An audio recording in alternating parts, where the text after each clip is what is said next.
पावसाकारणे कधी कोणाचं नुकसान होऊ शकते हा तर मला कधी माहीतच नव्हता. तर नमस्कार मित्रांनो, मी आहे सानिया. मी निघून गेलो होतो आज साकोलीला जायसाठी. आता मी साकोलीला कायले गेलो हा तर तुम्हाला थोड्या वेळामध्ये माहीतच होणार आहे. प्यार हो जाएगा मेरी आंखों में मैं झांकू.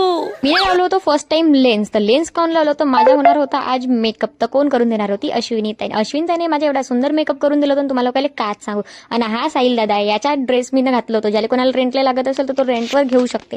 तर भाऊनं मस्तपैकी माझ्यासाठी फुलाची हार बनवून टाकून ना आम्ही निघून गेलो आमच्या लोकेशनवर जिथं आम्हाला करायचं होतं. गाडीवर बसल्यावर मला तर असं वाटत होतं की मी तर नाही पण माझा मेकअप पुरा खराब होऊन जाणार आहे, पण असा काही नाही झाला ना. घे म्हणजे आम्ही इथं पोचताबरोबर भाऊच्या गाडीतला पेट्रोल संपला. मग त्याच्या बादमध्ये मी आलो होतो टेन्शनमध्ये, कारण बाकीचा रस्ता मला हिल्स घालून थोडासा पैदल चालायला लागला, पण इट्स ओके. मग त्याच्या बादमध्ये आम्ही पोहोचून गेलो शूट लोकेशनवर. इथे पोहोचताबरोबर असा पाऊस आला की आम्हाला लोकांना ट्रॅक्टरच्या ट्रॉलीच्या खाली बसा लागला होता ना. आमची हालत काय झाली होती हे तर तुमच्या डोळ्यासमोर. आणि खुलताबरोबर भाऊनं मला मस्तपैकी शॉर्ट्स वगैरे सांगितलं कसे घ्यायचे आहेत म्हणून. ताई मस्तपैकी माझे कपडे हँडल करू लागत होती. त्याच्या बादमध्ये आम्ही ना पट्ट आपला शूट आटपला ना. त्याच्या बादमध्ये मी निघून गेलो माझ्या घरी जायसाठी. तर बाय बाय.